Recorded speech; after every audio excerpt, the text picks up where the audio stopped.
नमस्कार, आप देख रहे हैं न्यूज 18 बिहार झारखंड का डिजिटल प्लेटफॉर्म। मैं हूं शुभे मिश्रा आपके साथ।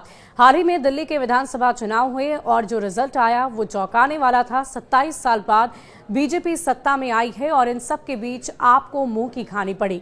और इसी बीच अब आपके अस्तित्व पर ही लगातार सवाल खड़े हो रहे हैं कि क्या आप पार्टी एक बार फिर से अपना जनाधार वैसे ही मजबूत कर पाएगी जैसे पहले उसने किया था। क्या एक बार फिर से सत्ता में उसकी वापसी हो पाएगी या पंजाब में भी वो उसकी स्थिति वैसी ही होगी जैसी दिल्ली में हुई है। लेकिन इन सब के बीच खबर ये आ रही है कि आम आदमी पार्टी ने अब नए तरीके से रणनीति बनाने पर फोकस शुरू कर दिया है और इसी के तहत पूरी तैयारी पंजाब को देखते हुए की जा रही है। क्या है ये तैयारी और क्या बदलाव आम आदमी पार्टी की तरफ से किए गए हैं, आपको पूरी जानकारी विस्तार में देते हैं। दिल्ली विधानसभा चुनाव में हार से सबक सीखते हुए आम आदमी पार्टी ने कुछ निर्णय लिए हैं। आपके सूत्रों ने यह बताया है कि दिल्ली में हार के बाद कुछ लक्ष्य तय किए गए हैं।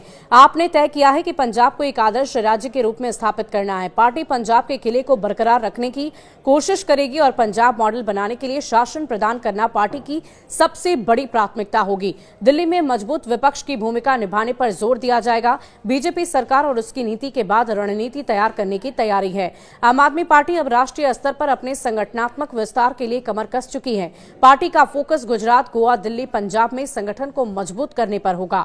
दिल्ली आप यूनिट में बड़े पैमाने पर पुनर्गठन होने जा रहा है। दिल्ली की लड़ाई में आपके बड़े चेहरे हार गए हैं। इन नेताओं को जहां अहम जिम्मेदारियां दी जाएंगी, वहीं दिल्ली यूनिट में बड़े पैमाने पर संगठनात्मक पुनर्गठन होने जा रहा है। आपका शीर्ष नेतृत्व बूथ स्तर के एजेंट और कार्यकर्ताओं तक पहुंच बनाने का काम शुरू करेगा और उनके फीडबैक के आधार पर आम आदमी पार्टी की दिल्ली यूनिट में कई बदलाव किए जाएंगे और नई तरीके से रणनीति बनाई जाएगी। तो इन्हीं रणनीतियों में बदलाव के तहत आम आदमी पार्टी पूरी कोशिश में लगी हुई है कि किसी भी तरीके से एक बार फिर से उसी जनाधार को लेकर वो वापस लौटे और साथ ही साथ अलग अलग राज्यों में उसकी पकड़ वैसी ही जमीनी स्तर पर बनी रहे जैसे पहले बनी हुई थी। देखने वाली बात होगी कि इस रणनीति में बदलाव से आम आदमी पार्टी को कितना फायदा मिलता है। शुक्रिया।